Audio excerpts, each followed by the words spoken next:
कहानी की शुरुआत में हमें स्वर्ग को दिखाया जाता है, जहाँ जश्न चल रहा है। वहाँ एक देवता आता है जिसका नाम ली है। ली हमेशा नंगे पांव रहता है।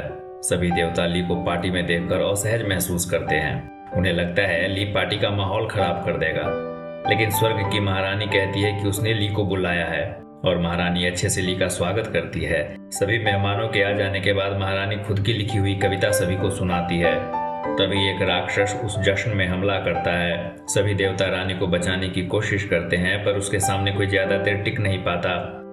राक्षस महारानी से कहता है वह सभी देवताओं से ज्यादा ताकतवर है और उसे भी स्वर्ग में रहने का पूरा अधिकार है। तभी ली उस राक्षस के सामने आ जाता है और अपने रोई नाम के हथियार से उस पर हमला करता है, जिससे घायल होकर वह राक्षस वहां से भाग जाता है। फिर महारानी सबको बताती है कि यह हमला उनकी ही योजना थी। वह देखना चाहती थी कि संकट की घड़ी में कौन अपने बल और बुद्धि का इस्तेमाल विवेकपूर्ण तरीके से कर सकता है। वह ली की बहुत तारीफ करती है क्योंकि वो हमले से घबराया नहीं और राक्षस का सामना बड़ी बहादुरी से किया। महारानी खुश होकर ली को एक तोहफा देती है और जश्न फिर से शुरू हो जाता है। जश्न खत्म होने के बाद ली वापस जा रहा होता है। उसे महसूस होता है कि कोई उसका पीछा कर रहा है। वह फिर अपना हथियार रोई निकालता है और उससे हमला करता है, पर वहां कोई दिखता नहीं। उसी हमले के दौरान रोई उसके हाथ से फिसलकर धरती पर गिर जाता है। ली घबरा जाता है क्योंकि स्वर्ग के कानून के मुताबिक किसी भी देवता को धरती पर जाने की इजाजत नहीं है और नियम तोड़ने वाले को सख्त सजा मिलेगी। यह जानते हुए भी ली स्वर्ग से धरती पर छलांग लगा देता है। धरती पर आते ही ली एक फियोना नाम की लड़की को देखता है जो एक पेड़ की टहनी पकड़कर लटकी होती है और गिरने वाली होती है। ली उसे नीचे उतारता है। फियोना ली का शुक्रिया अदा करती है।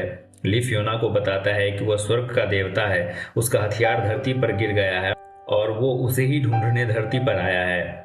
फियोना ली को अपने गांव के सरदार के पास ले जाती है ताकि सरदार उसका हथियार ढूंढने में ली की मदद कर सके। पर उसी समय कुछ राक्षस फियोना के गांव पर हमला कर देते हैं क्योंकि वो राक्षस गांव का खजाना पाना चाहते हैं। ली उन राक्षसों से बड़ी बहादुरी से लड़ने लगता है।